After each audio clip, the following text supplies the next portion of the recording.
Hello everyone, welcome to my channel. दोस्तों, आज के इस वीडियो में हम डिस्कस करेंगे इंडियन इकोनॉमी यानी कि जो भारतीय इकोनॉमी है, इससे रिलेटेड जो भी इंपॉर्टेंट प्रश्न होते हैं जो पूछे जाते हैं एग्जाम में, उन सब को हम यहाँ पर डिस्कस करेंगे। इस वीडियो में दोस्तों बहुत सारे ऐसे प्रश्न हैं जो कि इंडियन इकोनॉमी से डायरेक्टली आपके एग्जाम में देखने को मिलते हैं, तो वीडियो में एंड तक बने रहें। ये वीडियो आपके लिए काफ़ी ज़्यादा बेनिफिशियल होने वाली है। तो शुरू करते हैं। सबसे पहला इसमें, वह मुद्रा जिसका वास्तविक एवं अंकित मूल्य बराबर हो उसे क्या कहते हैं?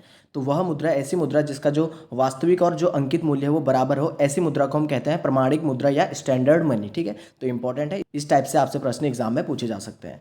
नेक्स्ट है इसमें, विशेष आहरण अधिकार स्पेशल ड्राइंग राइट्स यानी कि जिसको हम एसडीआर कहते हैं, ये उदाहरण है किसका? तो ये एक कृत्रिम मुद्रा यानी कि जो आर्टिफिशियल मनी है उसका एक उदाहरण है। ठीक है, तो आपसे पूछा जा सकता है एसडीआर क्या है? एसडीआर यानी कि विशेष आहरण अधिकार स्पेशल ड्राइंग राइट्स, ये जो है एक आर्टिफिशियल मनी यानी कि कृत्रिम मुद्रा है। अगला इसमें, भारत में सर्वप्रथम कागजी मुद्रा यानी कि जो पेपर मनी है, इसकी शुरुआत किस वर्ष की गई थी? तो भारत में फर्स्ट जो पेपर मनी आया था यानी जो कागजी मुद्रा आई थी, इसकी शुरुआत 1862 में की गई थी। ठीक है, तो ये इंपॉर्टेंट है, आपसे इस टाइप के प्रश्न डायरेक्टली पूछे जा सकते हैं। नेक्स्ट इसमें, किस प्रकार की मुद्रा में बाह्य मूल्य यानी कि जो फेस वैल्यू के साथ साथ आंतरिक मूल्य यानी कि इंट्रांसिक वैल्यू भी निहित होती है? तो ऐसी कौन सी मुद्रा होती है? तो वो होती है धातु मुद्रा। ठीक है, तो धातु मुद्रा ऐसी मुद्रा होती है जिसमें फेस वैल्यू के साथ साथ इंट्रांसिक वैल्यू भी होती है। अगला इसमें, विदेशी मुद्रा जिसमें त्वरित प्रवास की प्रवृत्ति यानी कि क्विक माइग्रेशन ट्रेंड होती है, क्या कहलाती है? तो इस टाइप की जो मुद्रा होती है यानी कि इस टाइप की जो मनी होती है जो कि जिसमें माइग्रेशन यानी कि त्वरित जो है प्रवास करने की जिसमें प्रवृत्ति होती है, उस मुद्रा को हम कहते हैं गर्म मनी या हॉट मनी उसको कहा जाता है। ठीक है, तो ये इंपॉर्टेंट है, इस टाइप के डायरेक्टली आपसे प्रश्न यहाँ पर एग्जाम में पूछे जाते हैं, तो काफ़ी ज़्यादा इंपॉर्टेंट ये प्रश्न हो जाते हैं। अगला इंपॉर्टेंट है इसमें, स्मार्ट मनी या प्लास्टिक मनी शब्द का प्रयोग किसके लिए किया जाता है? ठीक है, तो जो स्मार्ट मनी या प्लास्टिक मनी है, इन शब्दों का प्रयोग किसके लिए किया जाता है? तो क्रेडिट और डेबिट कार्ड के लिए प्लास्टिक मनी या स्मार्ट मनी का प्रयोग किया जाता है। ठीक है, तो ये भी इंपॉर्टेंट है, आपसे पूछा जा सकता है प्लास्टिक मनी या स्मार्ट मनी किसे कहते हैं? तो क्रेडिट कार्ड और जो डेबिट कार्ड होते हैं उन सबको प्लास्टिक मनी या स्मार्ट मनी कहते हैं। अगला इसमें, बिटकॉइन क्रिप्टो करेंसी का प्रचलन किसने किया था? ठीक है, तो जो बिटकॉइन है इसका प्रचलन किसने किया था? तो सतोशी नाकामोटो ने इसका प्रचलन किया था। ठीक है, तो ये इंपॉर्टेंट है, आपसे पूछा जाता है कि जो बिटकॉइन है इसको किसने शुरू करा था या शुरुआत करी थी इसकी? तो सतोशी नाकामोटो ने इसकी शुरुआत करी थी। अगला इंपॉर्टेंट है, किस प्रकार की मुद्रा का दुर्लभ मुद्रा हार्ड करेंसी से तात्पर्य है? ठीक है, तो हार्ड करेंसी या दुर्लभ मुद्रा किस प्रकार की मुद्रा को हम कहते हैं? तो ऐसी मुद्रा जिस मुद्रा की विश्व बाजार में आपूर्ति की अपेक्षा मांग अधिक हो। ठीक है, यानी कि जिसकी डिमांड अधिक होती है, इस प्रकार की मुद्रा को हम कहते हैं हार्ड मनी यानी कि दुर्लभ मुद्रा। अगला इसमें, भारत में मुद्रा गुणक यानी कि मनी मल्टीप्लायर को किस रूप में परिभाषित किया जाता है? तो भारत में जो मुद्रा गुणक है इसको आरक्षित मुद्रा के रूप में परिभाषित किया जाता है, तो ये भी इंपॉर्टेंट है।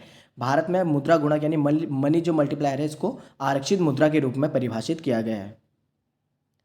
अगला इंपॉर्टेंट है, postal order demand draft cheque तथा पत्र किसके उदाहरण हैं? तो जो पोस्टल ऑर्डर होते हैं, डिमांड ड्राफ्ट होते हैं, चेक होते हैं और पत्र होते हैं, ये सभी ऐच्छिक मुद्रा यानी कि ऑप्शनल मनी के उदाहरण हैं। ठीक है, तो काफ़ी ज़्यादा इंपॉर्टेंट है, ऑप्शनल मनी के जो है ये इसको एग्जाम्पल हम कह सकते हैं, जो पोस्टल ऑर्डर डिमांड ड्राफ्ट और चेक वगैरह होते हैं।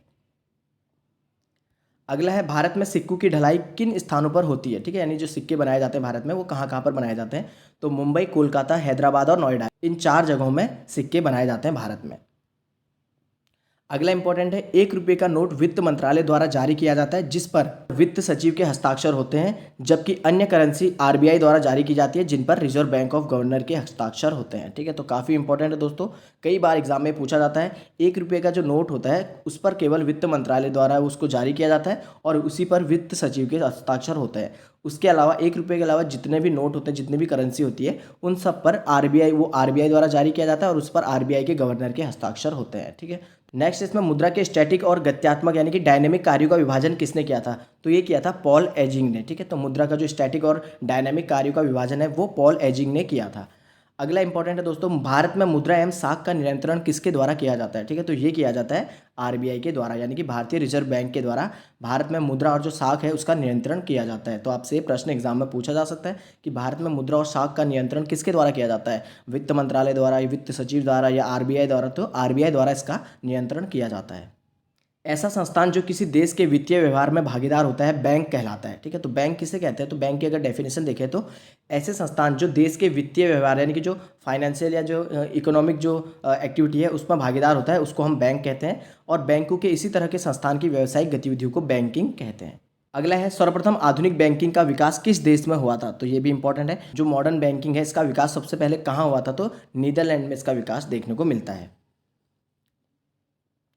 अगला है भारतीय रिजर्व बैंक की स्थापना कब हुई थी? तो आपको पता होगा वर्ष 1935 में आरबीआई की स्थापना होती है। तो इंपॉर्टेंट है, ये प्रश्न पूछा जाता है। अगला है भारत में केंद्रीय बैंक की स्थापना का प्रथम प्रयास किस आयोग ने किया था? तो दोस्तों काफ़ी इंपॉर्टेंट ये प्रश्न है। जो भारत में सेंट्रल बैंक है इसकी स्थापना का सर्वप्रथम प्रयास किया था चैम्बरलिन आयोग ने। ठीक है, तो चैम्बरलिन आयोग के द्वारा 1914 में इसका प्रयास किया गया था। तो आपसे प्रश्न पूछा जा सकता है चैम्बरलिन आयोग का संबंध किससे है? तो भारत में केंद्रीय बैंक की स्थापना करने से संबंधित है। अगला है इंपीरियल बैंक ऑफ इंडिया की स्थापना किस वर्ष की गई थी? तो इंपीरियल बैंक ऑफ इंडिया की स्थापना की गई थी 1921 में। नेक्स्ट है भारत में विदेशी विनिमय संचय यानी कि एक्यूमुलेशन ऑफ फॉरेन रेगुलेशन का रख रखाव किसके द्वारा किया जाता है? तो भारत में जो विदेशी विनिमय संचय यानी कि फॉरेन रेगुलेशन जो है इसका संचयन किया जाता है भारतीय रिजर्व बैंक के द्वारा। ठीक है, आरबीआई के द्वारा इसका संचयन किया जाता है। भारतीय रिजर्व बैंक को कितने मूल्य तक के करेंसी नोट छापने का अधिकार प्राप्त है? तो जो भारत का रिजर्व बैंक है ये कितने रुपए तक के जो करेंसी नोट को छापने का अधिकार इसको प्राप्त है? तो ये है 10,000 रुपये तक का। ठीक है, तो ये भी इंपॉर्टेंट है। 10,000 तक के जो करेंसी नोट है ये भारतीय रिजर्व बैंक इसको छाप सकता है। अगला है इंद्रधनुष योजना का संबंध किससे है? तो इंद्रधनुष योजना का संबंध है बैंकों के वित्तीय सुधार से। काफ़ी इंपॉर्टेंट है दोस्तों, इंद्रधनुष योजना का संबंध किससे है? बैंकों के जो वित्तीय सुधार है उससे संबंधित है। नेक्स्ट है वर्ष 2011 में सूक्ष्म वित्त संस्था यानी कि माइक्रो फाइनेंस इंस्टीट्यूट किस समिति की अनुशंसा पर स्थापित की गई थी? तो भारत में 2011 में जो सूक्ष्म वित्तीय संस्थाएं यानी कि जो माइक्रो फाइनेंस इंस्टीट्यूट है इसकी जो समिति की अनुशंसा पर इसको स्थापित की गई थी वो थी YH मालेगाम समिति। तो YH मालेगाम समिति का संबंध किससे है? तो सूक्ष्म वित्त संस्थाओं से संबंधित है ये मालेगाम समिति। अगला है भारतीय रिजर्व बैंक के लेखा वर्ष अकाउंटिंग ईयर की अवधि कितनी है? तो भारतीय रिजर्व बैंक जो इसका अकाउंटिंग ईयर है यानी कि जो लेखा वर्ष होता है वो होता था 1 जुलाई से 30 जून तक। ठीक है, तो 1 जुलाई से 30 जून होता था, लेकिन वर्तमान में जो है कुछ टाइम पहले आरबीआई ने अपने लेखांकन वर्ष को जुलाई जून से परिवर्तित करके अप्रैल मार्च करने का निर्णय किया है। इसके अंतर्गत आगामी लेखा वर्ष जुलाई 2020 से 31 मार्च 2021 तक 9 महीनों की अवधि का रहा और उसके पश्चात सभी लेखा वर्ष 1 अप्रैल से 31 मार्च तक के होते हैं। ठीक है, तो अब ये आपसे पूछा जा सकता है, पहले जो था वो 1 जुलाई से 30 जून तक था जो भारतीय रिजर्व बैंक का जो लेखा वर्ष होता है यानी कि जो अकाउंटिंग पीरियड होता है, लेकिन अब वर्तमान में से अब हाल ही में इसको जो परिवर्तित करके क्या कर दिया गया है तो 1 अप्रैल से 31 मार्च तक ये कर दिया गया है। ठीक है, तो इंपॉर्टेंट है, आपसे ये पूछा जा सकता है। अगर पहले का पूछेगा तो 1 जुलाई से 30 जून था, अब वर्तमान में पूछेगा तो 1 अप्रैल से 31 मार्च इसको कर दिया गया है। नेक्स्ट इसमें भारत में बैंकों द्वारा प्राथमिक क्षेत्र ऋणादान से तात्पर्य है तो कृषि, लघु एवं छोटे उद्यम तथा दुर्बल वर्गों को ऋण देने से। अगला इंपॉर्टेंट है ग्रेशम का नियम किससे संबंधित है? तो जो ग्रेशम का नियम है ये संबंधित है मुद्रा के प्रचलन से। इंपॉर्टेंट है, आपसे पूछा जा सकता है ग्रेशम का नियम किससे संबंधित है? तो मुद्रा के प्रचलन से। अगला है वाणिज्यिक बैंक किस सूची के अंतर्गत आते हैं? तो ये आते हैं संघ सूची के अंदर, यानी कि जो कॉमर्शियल बैंक होते हैं ये किस सूची के अंतर्गत आते हैं? तो ये आते हैं संघ सूची के अंतर्गत। इंपॉर्टेंट है दोस्तों, ये प्रश्न भी आपसे एग्जाम में पूछा जा सकता है। आपसे पूछा जा सकता है वाणिज्यिक बैंक किस सूची में आते हैं, राज्य सूची का विषय है या संघ सूची का है या समवर्ती सूची का है? तो ज़्यादातर जो वाणिज्यिक यानी कि जो कॉमर्शियल बैंक होते हैं ये संघ सूची के अंतर्गत आते हैं। नेक्स्ट है विश्व के किस बैंक को केंद्रीय बैंकों की मां मदर ऑफ सेंट्रल बैंक्स की संज्ञा दी गई है? तो ये दी गई है बैंक ऑफ इंग्लैंड को। बैंक ऑफ इंग्लैंड को विश्व के जो है ये केंद्रीय बैंकों की मां इसको कहा जाता है। अगला है भारत में मुद्रा संबंधित नोटों की निर्गमन प्रणाली किस पर आधारित है? तो भारत में जो मुद्रा संबंधित नोटों की निर्गमन प्रणाली है ये आधारित है न्यूनतम आरक्षित प्रणाली पर। ठीक है, तो मिनिमम रिजर्व जो प्रणाली है इस पर ये आधारित है। अगला इंपॉर्टेंट है न्यूनतम आरक्षित पद्धति यानी कि मिनिमम रिजर्व सिस्टम के अंतर्गत एक वित्तीय वर्ष में नए नोट निर्गमन करने की प्रक्रिया में भारतीय रिजर्व बैंक 200 करोड़ रुपए तक का एक संरक्षित कोष रखेगी, जिसमें 115 करोड़ का जो मूल्य का है इसको सोना रखना होगा और 85 करोड़ की अंतर्राष्ट्रीय मुद्रा यानी कि जो इंटरनेशनल करेंसी होगी वो रखनी होगी। तो ये काफ़ी इंपॉर्टेंट है। ये इसका कहने का यहाँ पर मतलब है जो आरबीआई है अगर वो किसी प्रकार का जो एक वर्ष में जो नोट छापता है वो किस बेस पर उसको प्रिंट करने होते हैं नोट, तो उसके लिए जो बेस है एटलीस्ट जो है आरबीआई के पास 200 करोड़ का जो है एक संरक्षित कोष होना चाहिए। उस 200 करोड़ में से 115 करोड़ का तो उसके पास गोल्ड रिजर्व होना चाहिए, यानी कि आरबीआई के पास 200 करोड़ में से 115 करोड़ का उसके पास सोना होना चाहिए। बाकी जो 85 करोड़ है उसकी जो है आरबीआई के पास अंतर्राष्ट्रीय मुद्रा यानी कि जो फॉरेन करेंसी 85 करोड़ की होनी चाहिए। ठीक है, तो सिंपली है टोटल जो है रिजर्व कितना होना चाहिए आरबीआई के पास नोट छापने के लिए, तो 200 करोड़ होनी चाहिए, जिसमें से 115 करोड़ जो है वो उस मूल्य का हमारे पास जो है गोल्ड होना चाहिए यानी कि सोना उसके पास रिजर्व होना चाहिए।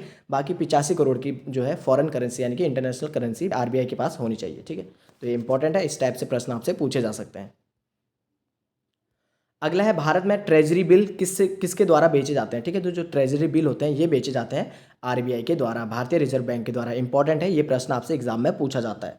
अगला है भारत में सिक्के जारी करने तथा नियंत्रण करने का कार्य कौन करता है, तो वो करता है आरबीआई। ठीक है, तो रिजर्व बैंक ऑफ इंडिया सिक्के जारी करने का और नियंत्रण करने का कार्य करता है। ठीक है, नेक्स्ट है प्रथम क्षेत्रीय ग्रामीण बैंक यानी कि फर्स्ट रीजनल रूरल बैंक की स्थापना किस वर्ष की गई थी, तो ये की गई थी 1975 में। ठीक है, तो इंपॉर्टेंट प्रश्न है जो प्रथम क्षेत्रीय ग्रामीण बैंक है, आपसे डायरेक्टली पूछा जाता है कि क्षेत्रीय ग्रामीण बैंक की स्थापना किस वर्ष की गई थी सर्वप्रथम, तो ये की गई थी 1975 में। ये डेट इंपॉर्टेंट है, आपके एग्जाम में पूछा जाता है।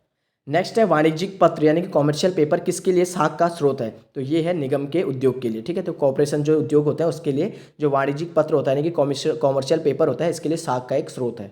अगला इंपॉर्टेंट है भारत का केंद्रीय बैंक बैंकों का बैंक किसे कहा जाता है, तो भारत का केंद्रीय बैंक यानी कि सेंट्रल बैंक या बैंकों का बैंक कहा जाता है आरबीआई को यानी कि भारतीय रिजर्व बैंक को। नेक्स्ट है भारतीय स्टेट बैंक यानी एसबीआई की स्थापना किस वर्ष हुई थी, तो एसबीआई की स्थापना हुई थी 1955 में। ये भी इंपॉर्टेंट है दोस्तों, इस टाइप से डायरेक्टली प्रश्न आपसे पूछे जाते हैं। अगला है सिंपली क्लिक क्रेडिट कार्ड योजना किस बैंक द्वारा शुरू किया गया था, तो सिंपली क्लिक क्रेडिट कार्ड योजना ये की गई थी शुरू भारतीय स्टेट बैंक के द्वारा।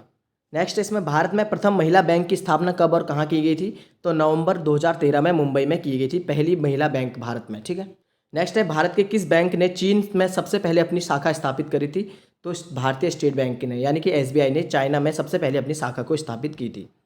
अगला है निजी भारतीय बैंकों में से किसने चीन में सर्वप्रथम अपनी शाखा स्थापित करी थी, अब जो प्राइवेट बैंक है उसमें सबसे पहले यानी कि प्राइवेट बैंकों में सबसे पहले किसने अपनी शाखा खोली थी, तो एक्सिस बैंक ने। ठीक है, अगला है भारतीय रुपया विश्व में पांचवी ऐसी मुद्रा है जिसका अपना प्रतीक सिंबल है, इसका चिन्ह जो है रुपया यानी कि जो आर का साइन होता है आपने देखा होगा वो है, और डी कुमार द्वारा ये डिजाइन किया गया है। ठीक है, तो भारत का जो भारतीय रुपया है वो विश्व की पांचवी ऐसी मुद्रा है जिसका अपना क्या है, सिंबल है। ठीक है, नेक्स्ट इसमें नरसिम्हन समिति का संबंध किससे है, तो इंपॉर्टेंट प्रश्न है। नरसिम्हन समिति का संबंध है बैंकिंग संरचना में सुधार से, तो बैंकिंग संरचना में सुधार से संबंधित है नरसिम्हन समिति। अगला इंपॉर्टेंट है भारत में व्यावसायिक बैंकों द्वारा साख सृजन यानी क्रेडिट क्रिएशन का नियंत्रण कौन करता है, तो साख सृजन का कार्य करता है, नियंत्रण करता है भारतीय रिजर्व बैंक। नेक्स्ट है ग्रामीण परिवारों को सीधे ऋण कौन प्रदान करता है, तो जो ग्रामीण परिवार होते हैं इनको डायरेक्टली जो ऋण प्रदान करता है वो क्षेत्रीय ग्रामीण बैंक और भूमि विकास बैंक द्वारा इनको जो है ऋण प्रोवाइड किया जाता है। अगला है मूल रूप से निजी स्वामित्व वाला भारतीय रिजर्व बैंक भारत सरकार के पूर्ण स्वामित्व में कब आया था, तो मूल रूप से जो निजी स्वामित्व वाला भारतीय रिजर्व बैंक है आरबीआई है, ये सरकार के पूर्ण स्वामित्व में यानी कि सरकार ने इसको अपने अंडर में कब ले लिया था, तो 1 जनवरी 1949 को। ठीक है, तो ये इंपॉर्टेंट डेट है, ये एग्जाम में आपसे पूछा जाता है।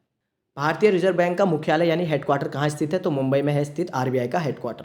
भारत के किन राज्यों में क्षेत्रीय ग्रामीण बैंक यानी आरआरबी कार्यरत नहीं है, तो ये भी एक इंपॉर्टेंट प्रश्न है दोस्तों। सिक्किम और गोवा में जो है क्षेत्रीय ग्रामीण बैंक अभी तक कार्यरत नहीं है, तो इंपॉर्टेंट प्रश्न है सिक्किम एंड गोवा में। अगला है भारत के किस व्यावसायिक बैंक कॉमर्शियल बैंक ने सबसे पहले चलती फिरती एटीएम मोबाइल सेवा की शुरुआत करी है, तो चलती फिरती जो एटीएम मोबाइल सेवा है ये शुरुआत करी है आईसीआईसीआई बैंक ने। नेक्स्ट है लघु एवं मध्यम उद्योगों को ऋण उपलब्ध कराने हेतु किस समिति का गठन किया गया था, तो लघु और मध्यम उद्योग जो एमएसएमई होते हैं इनको ऋण प्रोवाइड करने के लिए नायक समिति का गठन किया गया था 1993 में। तो इंपॉर्टेंट है नायक समिति का संबंध किससे है, तो लघु एवं मध्यम उद्योगों को ऋण प्रोवाइड कराने से। नेक्स्ट है भारत में नाबार्ड किन बैंकों को पुनर्वित्त यानी रिफाइनेंस उपलब्ध कराता है, तो जो नाबार्ड है, जो नाबार्ड की स्थापना आपको पता होगा 1982 में होती है इसकी स्थापना। इसका जो मुख्य कार्य होता है वो अनुसूचित व्यापारिक बैंकों और जो क्षेत्रीय ग्रामीण बैंक होते हैं यानी कि जो व्यापारिक बैंक होते हैं और जो क्षेत्रीय ग्रामीण बैंक होते हैं या जो राज्य भूमि विकास बैंक होते हैं इनको ये ऋण प्रोवाइड कराने का कार्य करता है नाबार्ड। ठीक है, तो स्थापना भी आता है इसका और इसका कार्य है जो वो भी पूछा जाता है। तो स्थापना हुई थी 1982 में और इसका कार्य होता है ऋण प्रोवाइड कराना क्षेत्रीय ग्रामीण बैंकों को और राज्य भूमि विकास बैंकों को।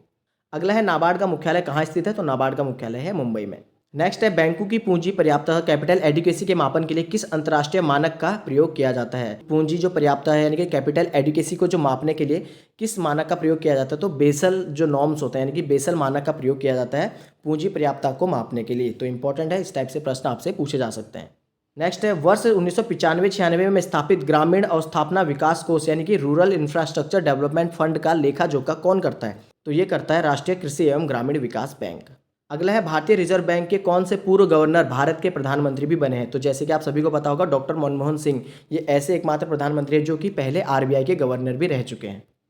नेक्स्ट इसमें भारत में बैंकिंग व्यवस्था के विस्तार एवं वित्तीय समावेश को ध्यान में रखकर 19 जुलाई 1969 तथा अप्रैल 1980 को क्रमशः 14 एवं 6 बड़े व्यवसायिक बैंकों का राष्ट्रीयकरण किया गया था। तो ये काफ़ी इंपॉर्टेंट है दोस्तों, डायरेक्टली आपसे प्रश्न पूछा जाता है। तो सबसे पहले आपसे अगर पूछा जाएगा कि 14 जो बड़े व्यावसायिक बैंक थे इनका राष्ट्रीयकरण कब किया गया था, तो 19 जुलाई 1969 में किया गया था। 14 राष्ट्रीय बड़े बैंकों का जो है राष्ट्रीयकरण किया गया था। उसके बाद अगर पूछा जाएगा जो 6 बड़े बैंक हैं इनका जो है राष्ट्रीयकरण कब किया गया था, तो वो अप्रैल 1980 में किया गया था। तो दोनों डेट आपके लिए इंपॉर्टेंट है। स्पेशली जो 14 सबसे बड़े जो राष्ट्रीय बैंक व्यावसायिक बैंक थे इनका राष्ट्रीयकरण कब हुआ था, तो 1969 में। अगला है किसानों तक आसानी से पहुंचने के लिए किस बैंक ने किसान क्लब स्थापित किए हैं। तो किसानों तक आसानी से पहुंच के लिए जो किसान क्लब की स्थापना की है वो की है एसबीआई ने, स्टेट बैंक ऑफ इंडिया ने। नेक्स्ट है भारत में पहला इस्लामिक बैंक कहाँ स्थापित किया गया है। तो भारत में पहला इस्लामिक बैंक जो है ये कोच्चि केरल में स्थापित किया गया है। अगला इंपॉर्टेंट है लघु उद्योग यानी कि स्मॉल स्केल इंडस्ट्रीज के क्षेत्र को कौन सा बैंक कार्य करता है। तो लघु उद्योग के लिए कौन सा बैंक कार्य करता है, तो भारतीय लघु उद्योग विकास बैंक, जिसको हम सिडबी भी कहते हैं शॉर्ट में, ठीक है। भारतीय लघु उद्योग विकास बैंक जो है ये लघु उद्योगों के लिए कार्य करता है, यानी कि जो है लोन प्रोवाइड करने के लिए उनको कार्य करता है। नेक्स्ट है प्रथम बैंक क्रेडिट कार्ड कब और किस देश द्वारा निर्गत किया गया था। तो प्रथम बैंक क्रेडिट कार्ड जो है बैंक ऑफ अमेरिका द्वारा निर्गत किया गया था। क्षेत्रीय ग्रामीण बैंक की स्थापना कब हुई थी। क्षेत्रीय ग्रामीण बैंक यानी कि जो रीजनल रूरल बैंक होते हैं इसकी स्थापना की गई थी 2 अक्टूबर 1975 को, ठीक है। तो ये डेट इंपॉर्टेंट है, आपसे एग्जाम में ये पूछे जाते हैं। अगला इंपॉर्टेंट है केरल देश का प्रथम राज्य जबकि तमिलनाडु का मंगलम देश का प्रथम गांव है जहां प्रत्येक परिवार को कम से कम एक बैंक खाता सुनिश्चित कराया गया है। ये भी इंपॉर्टेंट है दोस्तों। केरल जो है देश का प्रथम राज्य है और तमिलनाडु का मंगलम जो गांव है ये प्रथम गांव है जहां प्रत्येक परिवार का बैंक खाता यहाँ पर खोला गया है, ठीक है। तो इंपॉर्टेंट है, इस टाइप से प्रश्न आपसे पूछे जाते हैं। नेक्स्ट इसमें भारतीय रिजर्व बैंक किन परिसंपत्तियों के बदले में मुद्रा निर्गमन यानी करेंसी इश्यूएंस करता है। तो स्वर्ण और विदेशी प्रतिभूति। तो जैसे मैंने आपको पहले ही बताया जो आरबीआई है वो परिसंपत्तियों के बदले मुद्रा निर्गमन करता है, यानी कि जब करेंसी का इश्यू करता है वो किसके बेस पर करता है, यानी कि मुद्रा को जारी किस बेस पर करता है, तो गोल्ड रिजर्व और जो फॉरेन रिजर्व होते हैं उसके बेस पर वो करता है। और साथ ही जो भारत सरकार की प्रतिभूति होती है उसके बदले भी ये मुद्रा का निर्गमन यानी करेंसी को इश्यू करते हैं। नेक्स्ट इसमें वर्ष 1920 में प्रथम भूमि विकास बैंक यानी कि लैंड डेवलपमेंट बैंक की स्थापना कहाँ की गई थी। तो झाग पंजाब में ये की गई थी। प्रथम भूमि बैंक की स्थापना की गई थी पंजाब में। कब की गई थी, 1920 में। बैंकों की जमा राशियां बढ़ाने पर मुद्रा आपूर्ति पर क्या प्रभाव पड़ता है। तो बैंकों की जमा राशि को बढ़ाने पर यानी कि जो मनी सप्लाई पर क्या इसका प्रभाव पड़ता है, तो मुद्रा आपूर्ति भी बढ़ती है। तो ये इंपॉर्टेंट प्रश्न है, इस टाइप से प्रश्न आपसे एग्जाम में पूछे जाते हैं। बैंकों की जमा राशि को बढ़ाने पर मुद्रा आपूर्ति भी बढ़ती है। अगला है भारतीय स्टेट बैंक की स्थापना किस समिति की संस्तुति पर हुई थी। तो जो भारतीय स्टेट बैंक यानी एसबीआई की स्थापना किस समिति के द्वारा हुई थी, तो AD गोरावाला समिति, इसका संबंध है स्टेट बैंक की स्थापना से, ठीक है। 1952 में ये बनी थी। भारतीय स्टेट बैंक की स्थापना इसके द्वारा की गई थी 1955 में। नेक्स्ट है केंद्रीय बैंक का सर्वाधिक महत्वपूर्ण कार्य कौन सा है। तो इसका जो महत्वपूर्ण कार्य है केंद्रीय बैंक यानी सेंट्रल बैंक का, वो है देश में पत्र मुद्रा का निर्गमन करना है, यानी कि जो पेपर करेंसी है पत्र मुद्रा है उसको निर्गमन करना, यानी कि उसको चालू करना या इशू करना, ठीक है।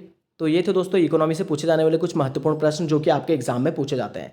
ऐसे ही दोस्तों कई सारे और भी ऐसे प्रश्न हैं जो कि एग्जाम में आपसे पूछे जाते हैं, उनको मैं नेक्स्ट वीडियो में आपको कवर करा दूंगा, ठीक है। तो वीडियो अगर आपको इन्फॉर्मेटिव लगी तो वीडियो को लाइक करें, शेयर करें और ऐसी इन्फॉर्मेटिव वीडियोज़ के लिए चैनल को सब्सक्राइब जरूर करें। Thank you friends.